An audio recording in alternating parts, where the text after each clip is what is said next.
The wind spoke first, a low, hollow sigh that coiled through the valley like a ghost, exhaling from the ice. Elena lifted her gloved hand to steady the camera as Noah crouched before her, framing the team against the shimmering glacier wall. Behind them, the Andes rippled into infinity, their peaks slicing through clouds that bruised the horizon. For a fleeting moment, the world was still. Ria's laughter echoed off the ice, mingling with the faint, rhythmic hum of melting water beneath their boots. Jonas muttered something about the mountain's breath, but no one listened. Santiago checked his rope, eyes narrowed at the faint shimmer that flickered deep within a Serac face. Movement, or trick of light. "Hold still," Noah called, his voice breaking through the wind. 6 smiles froze in time, and then just before the shutter clicked, the glacier groaned. A sound so deep it felt like the planet shifting in its sleep. They started moving again, the photo already a memory swallowed by the climb. Each crunch of crampon on ice sounded sharper now, carrying echoes that refused to die away. Elena led, marking the path with her ice axe, glancing back at the shadow that had grown across the glacier face. The sky, once blinding blue, dulled into pewter. Temperatures dropping fast, Maya murmured. Noah adjusted the strap on his camera, eyes following rivulets of meltwater threading through cracks like veins. Jonas muttered a prayer to the old gods of the peaks. The silence that followed was brittle, a stillness heavy with unspoken fear. Far below, the glacier shifted again, a deep resonance that trembled up through their boots and into their bones. By midday, they reached the Serac field, towering walls of turquoise ice, frozen mid-cascade, like a sea halted by time. Ria stopped to take a reading, her breath trembling in the air as sensors blinked against her wrist monitor. "Pressure variance," she said softly. Elena crouched beside her, frowning. "It's just melt compression," she offered, though her voice lacked conviction. Noah captured the fractured beauty around them, the silent cathedral of ice where the light refracted into impossible blues. But beneath the wonder was unease. Each groan from the glacier echoed like something alive, shifting, waiting. "Let's move fast," Santiago urged. "This place, it doesn't sleep." The air thickened as clouds pressed low, swallowing the peaks. Snow began to drift in silent sheets, erasing the horizon. Jonas led now, guiding the rope line through a maze of crevasses, his instinct steering them toward higher ground. "This wasn't in the forecast," Maya whispered. Elena didn't answer. Her radio crackled with static, the kind that seemed to come from inside the glacier itself. Noah glanced back. Through the veil of snow, he saw their footprints already fading, as if the mountain were erasing them one step at a time. "Well, camp near that ridge," Elena called. The words barely carried. Behind her, a low moan rolled through the ice like distant thunder. By evening, the storm had trapped them halfway to camp.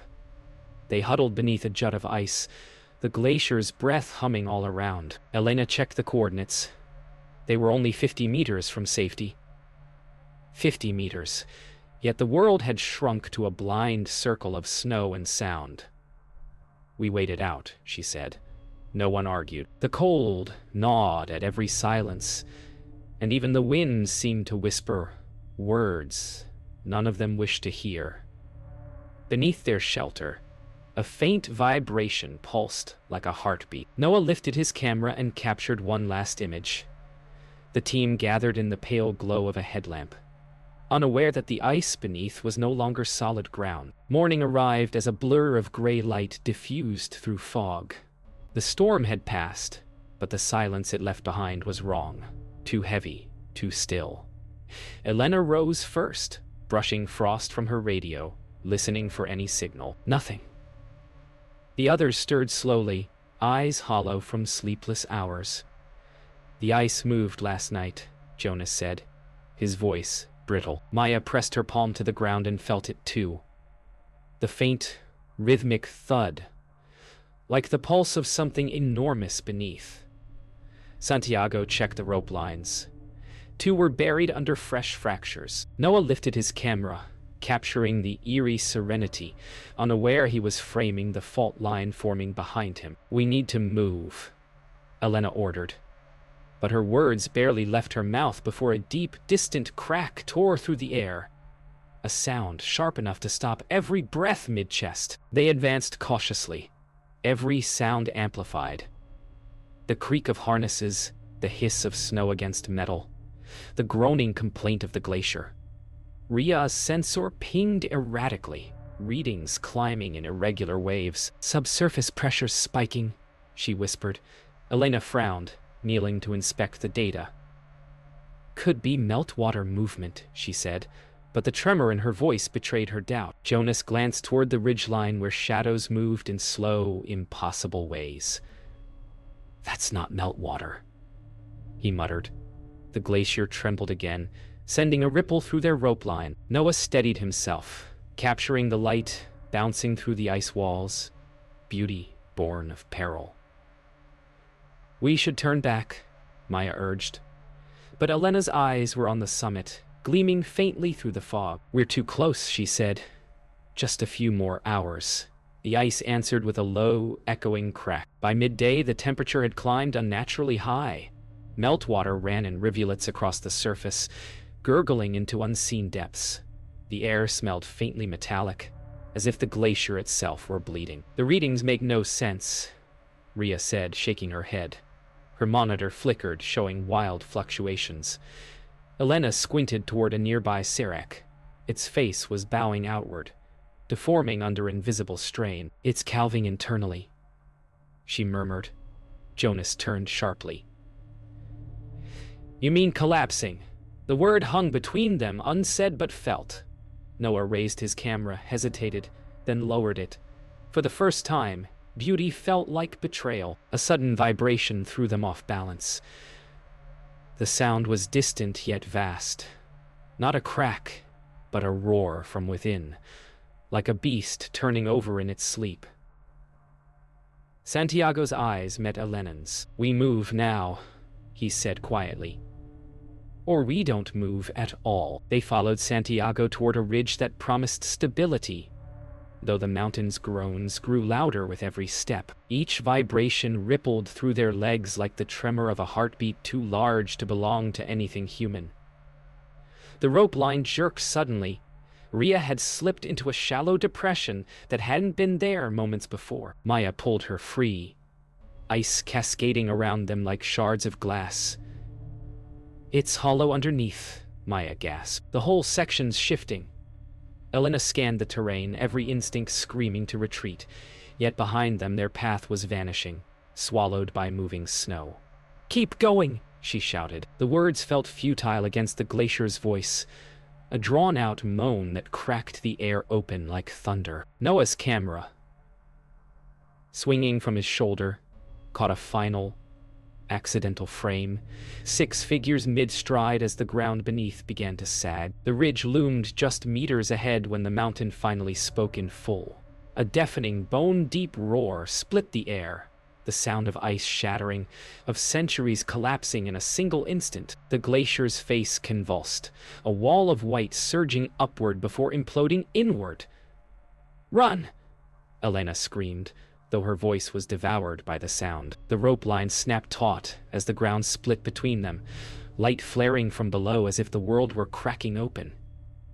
Ria fell to her knees, clawing for purchase as Santiago lunged toward her. Jonas turned, eyes wide, mouth open in a silent prayer. Noah's camera, still recording, caught Elena framed against the explosion of snow, a woman reaching toward her team as the glacier began to fall. The world fractured in a single breath. One moment, they were 6, roped and moving, alive. And the next, the mountain split apart with a sound like the sky tearing open. The glacier dropped beneath them, swallowing the air in a deafening implosion of white. Elena felt weightlessness, a sick, endless fall, before the rope snapped and she hit hard ice. Her radio burst into static. Through the swirl of snow, she caught flashes. Maya tumbling sideways, Noah's camera spinning midair, Jonas disappearing behind a curtain of debris. "Rhea!" she screamed, but the only answer was the shriek of collapsing Seracs. The light vanished entirely as they plunged into a storm of pulverized snow. Gravity lost meaning. Up and down dissolved into noise. Somewhere, a human voice cried out once, then was gone. The glacier roared, like an ocean breaking free from its cage. Elena awoke in silence so absolute it rang in her ears. Her headlamp flickered weakly, revealing walls of compressed ice closing around her like glass. She lay inside what once was a crevasse, now sealed by fallen debris. Her breath fogged instantly in the cold. "Maya?" she whispered. Nothing. The rope at her waist ended in frayed strands. Crawling forward, she touched the wall. Smooth, wet, trembling with faint motion. The glacier was still moving. Far above, muffled groans resonated like whale song through a frozen sea. She pressed her ear to the ice and heard distant voices, or echoes, impossible to tell. She tried the radio. Static hissed back. "Anyone copy?" she said. Silence. Then faintly, a voice she thought was Noah's, where below. It cut off mid-word. The glacier shifted again, and a snowdrift poured in from above, burying her to the chest. Somewhere else in the collapse, Maya found herself wedged between two slabs of ice. Her left arm pinned, her breath shallow. She could see daylight, faint, fractured through a ceiling of snow, but it flickered with each vibration of the glacier. She reached for her radio, the antenna bent. "Elena, come in! Static!" Then Noah's strained voice. "Maya, I see light. I can't reach the others." His voice was shaking, the words nearly lost to wind. "Stay still," she said. "The ice isn't done moving." Above her, a soft creak turned into a violent snap. An entire section of ceiling gave way, plunging darkness around her. Maya screamed as shards rained down, the sound swallowed instantly by the mountain's shifting weight. She closed her eyes, pressed her free hand against her chest, and listened. The glacier was breathing, exhaling through cracks that sounded too much like whispers. Noah staggered upright inside what looked like a hollow tunnel, the glacier's belly, carved by centuries of meltwater. His camera dangled from a cracked strap, still recording fragments of static and blur. He pointed the light upward, revealing a sky of ice rippling above like a frozen ocean. "Elena," he called, his voice breaking. He found Rhea half buried nearby, dazed but alive, her sensor flashing red. "Pressure critical," she murmured, staring at the numbers. The air around them pulsed with quiet thunder, as if the glacier had a heartbeat. "We have to climb," Noah said. But every wall they touched dripped and shifted, alive, liquefying from within. Rhea looked upward, tears freezing on her lashes. "It's melting faster than it should," she whispered. Then the sound came again. That deep, rumbling growl, and a fissure opened across the floor, dividing them in one clean, impossible motion. Jonas and Santiago were together. Barely. The collapse had thrown them into a chamber where the ceiling pulsed with tension, groaning with every minute shift. "It's alive," Jonas whispered, staring upward. "The mountain's alive." Santiago was bleeding from his temple, his breath sharp and ragged. "Don't look up," he said, tightening the rope that bound them. They moved toward a pale light seeping through a crack ahead, each step triggering small avalanches of snow. Jonas muttered an old climbing prayer under his breath, the same one he'd spoken before every ascent. As he reached for the edge, the light dimmed suddenly, snuffed out like a candle. Then came the silence again, thick and total. For a heartbeat, Neither man moved. Then, somewhere beyond the ice, a human scream. High, raw, and cut short. Santiago's eyes met Jonas's. They didn't speak. They just kept moving into the dark. Time lost its meaning beneath the ice. Elena no longer knew whether hours or days had passed since the collapse. Her breath came in shallow bursts, each one fogging the ceiling just inches above her face. She clawed upward through powdery snow until her hand met a cold wall, not the surface, but another layer of trapped air. She was buried alive inside the glacier's shifting heart. "Hello?" she croaked, her voice dull and flat. Then, through the radio's static, a faint whisper. "Elena, Noah, we're still here." Relief struck her like a wound. "Where?" she asked. "Below." The voice was Ria's, fragile, cracking under pressure. Elena pressed her head to the wall, listening. The glacier groaned, a living, breathing entity grinding in slow agony.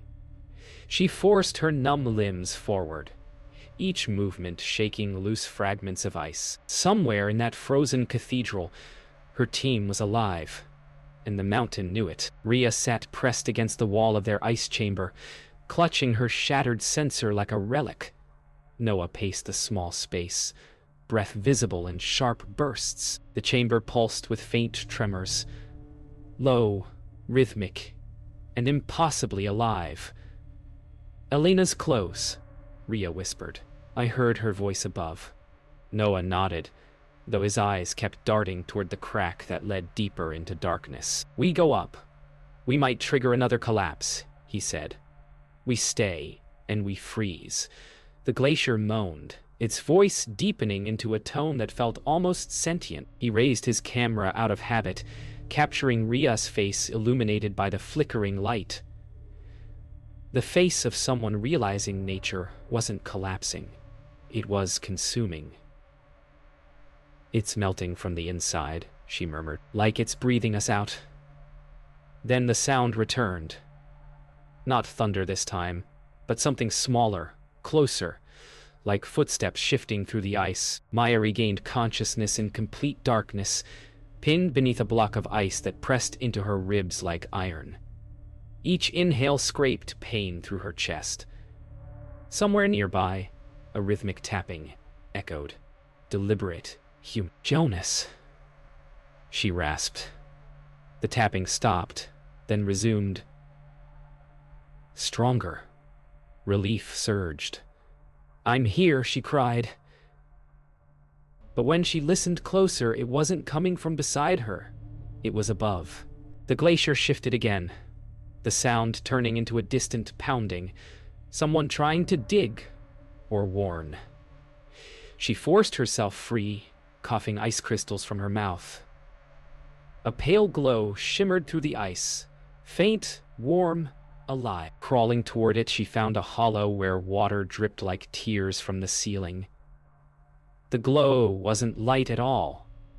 It was bioluminescent, algae trapped inside the ice, alive even here. Maya stared, wonder and terror merging in her chest. "Everything survives," she whispered. "Even this." Jonas and Santiago pressed forward through the twisting tunnels, guided only by a dim headlamp and the glacier's unsettling hum.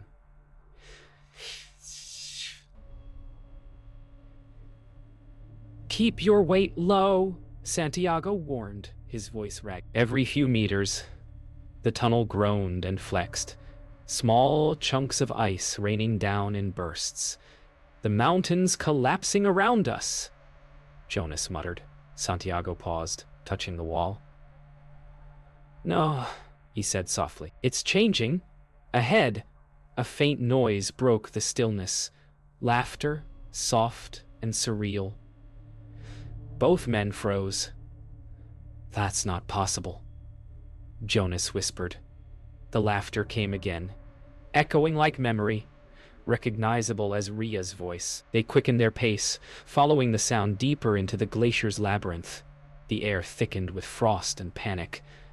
"She's not there," Santiago said after a moment, realization dawning. It's the ice. It remembers sound. The glacier moaned again, and this time it laughed back. The survivors finally converged. Elena broke through a thin wall of ice and tumbled into a chamber where Noah and Rhea huddled. Their cries overlapped. Relief, disbelief, exhaustion. "Where's Maya?" "Jonas? Santiago?" she asked, but Noah just shook his head. Before they could speak again, the ground shuddered. A fissure raced across the chamber floor, splitting it open to reveal a black abyss below. From the darkness rose the deep rush of meltwater, the glacier's undercurrent roaring like an unseen river.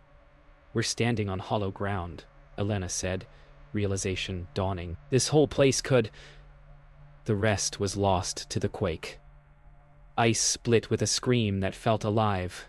Noah grabbed Rhea as she slipped. Elena dove forward, catching them both. Their headlamps spun across the walls, catching flashes of motion. Something massive was moving beneath the ice, not collapsing but flowing. The glacier quieted, as if the storm inside it had finally burned itself out. The silence was worse than the noise. Elena led Noah and Rhea through a narrowing corridor, their headlamps cutting thin wounds of light through the blue-black dark. "We have to find a way up," she whispered, her voice cracking from cold and fear. Noah said nothing. His camera hung useless, lens frosted over. Rhea's monitor blinked faintly, showing erratic pressure readings, impossible spikes, like the glacier's pulse was rising again. "We're moving," she murmured. "The ice is still sliding." Underfoot, they heard it. A slow grind. Ancient and patient. Elena stopped, pressing a gloved hand to the wall.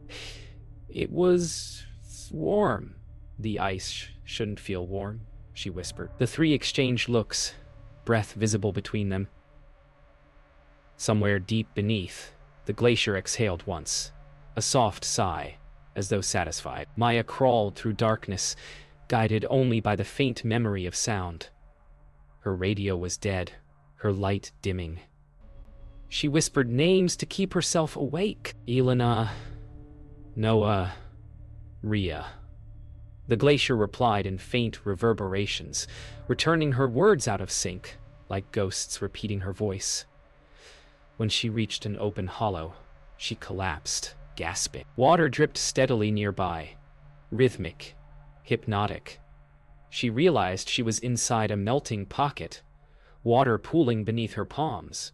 She lowered her head and drank greedily, ice burning her throat. Then she heard it, tapping. 3 slow knocks, then silence. "Jonas," she called, hope clawing its way through exhaustion.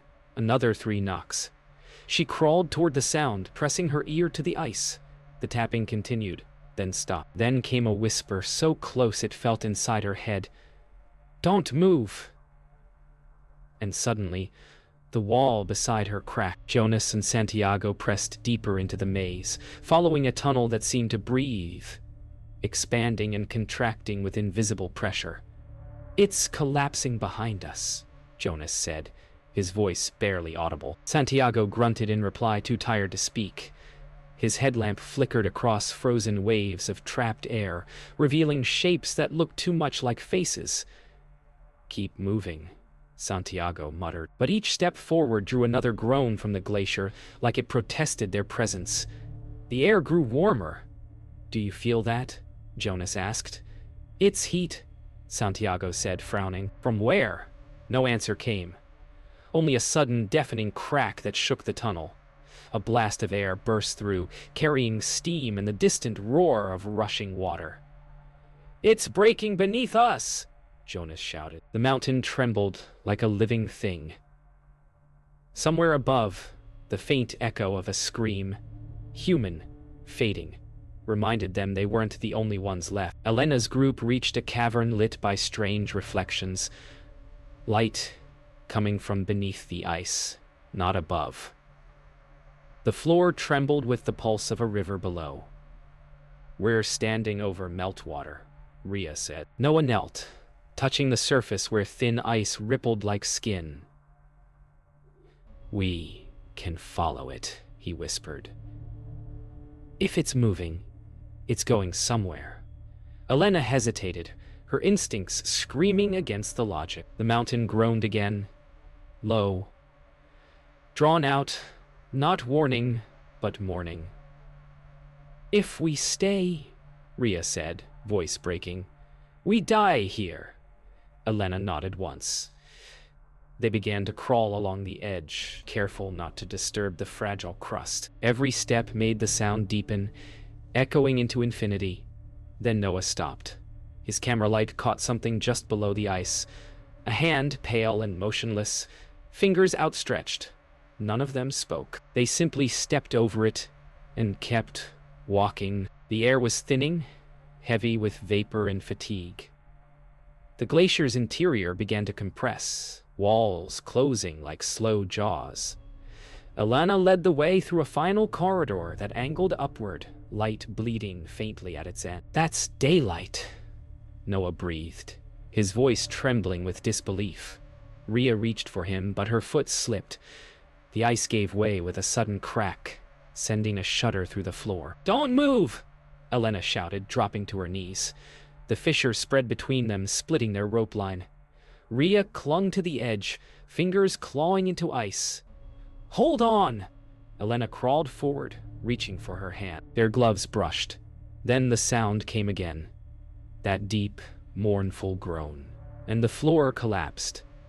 Rhea fell into the dark, her scream fading into the glacier's hollow heart. Elena froze. The silence that followed was complete, merciless, and final. By dawn, the mountain had gone eerily still. The wind had stopped, the glacier sealed. Far below, Elena and Noah sat in near darkness, the silence pressing against them like a second skin. She's gone, Noah whispered, voice hollow. Elena didn't answer. Her radio flickered again, catching faint bursts of static. Then a voice, sharp, urgent, human. Base camp to Vargas. Do you copy? We've detected movement. The rest dissolved into noise. Her throat tightened. She tried again, desperate. This is Dr. Vargas, 2 survivors, trapped inside the glacier. Static roared over her words, then cleared. Hold. Position. Rescue en route. Noah exhaled a sound halfway between relief and disbelief. They looked upward. Light glimmered faintly through the ice. But Elena's instincts twisted. The glacier was too quiet. It wasn't waiting for help. It was listening. Above ground, the rescue team arrived under a bruised morning sky. Helicopter blades churned mist over the ravine as climbers in bright jackets surveyed a landscape that no longer matched the maps. GPS shows their beacon somewhere below this ridge, said Commander Ortiz, voice hard but uncertain. The ice bore no signs of life. Just smooth, freshly fallen snow, and a single jagged fissure stretching into infinity. If they're under there, one rescuer muttered. There's no surface line left. Ortiz crouched, pressing his gloved hand to the ice. A faint vibration answered. They're alive, he said. No one corrected him. Below their boots, Elena's radio crackled again, and she heard faint, mechanical hum. Distant, distorted, but unmistakable. She looked at Noah, eyes wide. They're right above us, 200 meters. Ortiz said into his comms, We're cutting through. The team began drilling, the sound echoing down the glacier like thunder. Below, Noah covered his ears. Each vibration sent showers of snow falling from the ceiling. They're breaking it, he said. Elena stared upward, calculating angles, imagining tons of ice ready to shift. They'll cause another collapse, she murmured. She grabbed the radio. Negative. The ice is unstable. But the signal faltered. Repeat, Dr. Vargas, your transmission. Her words were lost in static. The drilling grew louder, heavier, closer. A crack snaked across the ceiling, widening as frost rained down. Noah's camera, resting on the ice, recorded the tremor, an image of hope turning to horror in a heartbeat. "Stop," Elena whispered into the radio, voice trembling. "Stop. Please, stop." But above them, the engines only roared louder. The inevitable came quietly. No explosion, no warning, just a deep sigh as the glacier gave way again. The rescue team shouted as the ridge collapsed, swallowing ropes and gear into a cloud of white. "Pull back!" Ortiz roared, his voice drowned by the roar of the mountain. Inside the glacier, Elena and Noah were thrown against the walls as their chamber twisted sideways. A wave of meltwater surged through, snuffing their headlamps. For a few seconds they were weightless, floating in darkness, tethered only by sound. "Elena!" Noah gasped, reaching blindly. Her hand found his, cold and trembling. "Hold on," she said. "It's not over." But she knew it was. The glacier roared again, closing in on itself, sealing everything, light, sound, and human breath, into its ancient heart. Hours later, the mountain lay silent again. The rescue team returned to camp, their tools frozen mid-motion by exhaustion and disbelief. "No signal," Ortiz said quietly. "No sound." He looked toward the glacier, now smooth, pristine, erasing every trace of what had happened. Beneath, in the black stillness, Elena's radio still blinked. One red pulse every few seconds. The signal reached no one. Noah's camera floated nearby, lens cracked. Still recording flickers of light. Somewhere deeper, the glacier moved again. Slower, this time, settling, reclaiming. The sound was almost peaceful, like breathing. And then, in the static of the radio, a single word broke through. "Still. Here." The mountain absorbed it, layer by layer, until only the wind remained. 3 weeks later, the glacier was calm again. A vast, unbroken sea of white beneath a cloudless sky. Rescue operations had ceased. Official reports labeled it an unrecoverable event. The mountain had taken what it wanted. Then, one clear morning, a shepherd named Tomas found something strange near the glacier's base. A shard of metal half buried in meltwater. He knelt, brushing away the snow. A camera. Cracked, but intact. Lens fogged. Its strap still marked with frost. When he pressed the power button, it flickered once, then died. But inside, memory remained, an untouched record of sound and light. He turned toward the peaks, whispering a quiet prayer. Above him, the glacier glittered under sunlight, serene and innocent. Only the faint groan beneath his boots suggested that somewhere inside, the mountain still moved. Back in the city, the recovered camera became an artifact. Specialists thawed it carefully in a climate lab, scraping away the ice grain by grain. When it finally powered on, the first image appeared. Blurred, blue, beautiful. Scientists leaned closer, expecting data, documentation. But it wasn't a glacier sample or a sensor log. It was a photograph. 6 climbers standing shoulder to shoulder, smiles bright, mountain light behind them. Elena, Noah, Maya, Jonas, Santiago, Ria. Their joy captured a heartbeat before the earth broke beneath their feet. "Timestamp?" one technician asked. Another checked. 10 seconds before the seismic event, the room went still. Outside, the city buzzed with life, oblivious to the quiet miracle glowing on the screen.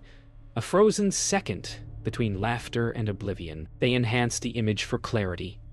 Contrast adjusted, color corrected, the fine mist of snow around the group becoming visible in stunning detail. But in the background, something else emerged. The faint outline of a crack running beneath their boots. A fracture line no one had noticed before. "That wasn't in earlier photos," said the technician. The lead scientist leaned closer. "It was there all along. They just didn't see it." In the silence that followed, the sound of melting ice from the lab freezer echoed like distant dripping water. The photograph, magnified, revealed motion.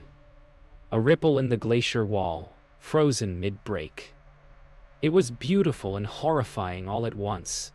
One frame that held both the height of human joy and the beginning of the Earth's undoing. Weeks passed, and the photo circulated across news outlets and memorial pages, the last image of the Vargas expedition. Commentators called it the smile before silence. Families gathered in hushed ceremonies, holding copies of the image under candlelight. Maya's sister said her sibling would have loved that they looked fearless. Jonah's son whispered that his father had always listened to mountains, but this one didn't answer back. Somewhere in Patagonia, wind moved across the ice, soft and unbroken. The glacier had erased the scars of collapse. Only the photograph remained to prove it had ever spoken at all. And in that frozen image, the mountain's secret stayed sealed. 6 explorers, eternal, framed within the very force that consumed them. At the glacier, months later, the ice calved again. A quiet, graceful collapse under dawn light. From the new crevasse, meltwater ran in slow streams, whispering through the rocks below. Beneath the current, half buried in silt, a torn fragment of red fabric fluttered. The wind caught it, lifting it briefly into the sunlight before carrying it away. The mountain gave no explanation, no apology. It simply continued its long descent toward the valley, ancient and indifferent. Far above, a single raven circled, its shadow passing across the unbroken field where 6 once stood. For the first time in months, the glacier's voice returned, not in thunder, but in a soft, low groan, the sound of memory surfacing through stone. Somewhere inside, their laughter still echoed, faint, eternal, and almost human.